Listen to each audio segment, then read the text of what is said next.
ایک شریف آدمی نے نہایت شوق سے گھر کے پاس ایک چھوٹا سا باغ لگا رکھا تھا جسے وہ ہر روز اپنے ہاتھوں سے سجاتا۔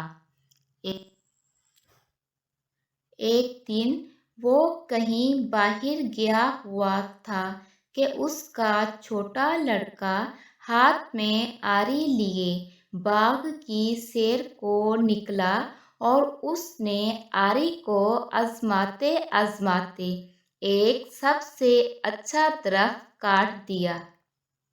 شام کو باپ نے آ کر باغ کو دیکھا تو اس درخت کو کٹا ہوا پا کر بہت غصے ہوا اور ہر ایک سے پوچھنے لگا کہ یہ درخت کس نے کاٹا ہے۔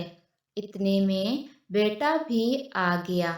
باپ نے اس سے پوچھا تو اس نے صاف کہہ دیا، آپ ناراض تو ہوں گے مگر میں جھوٹ نہیں بولوں گا، یہ درخت میں نے کاٹا ہے۔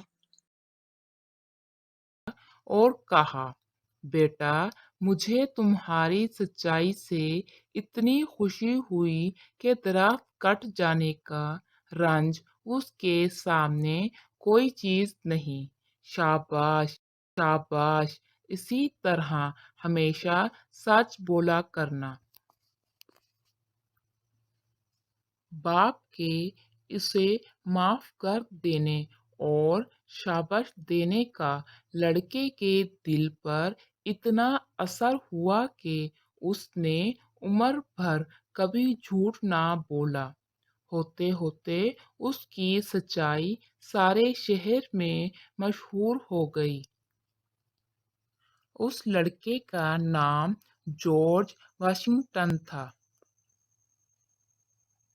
جس نے امریکہ کو آزاد کرایا اور وہی امریکہ کا سب سے پہلا صدر چنا گیا۔ امریکہ کے صدر مقام کا نام بھی اسی لڑکے کے نام پر رکھا گیا ہے۔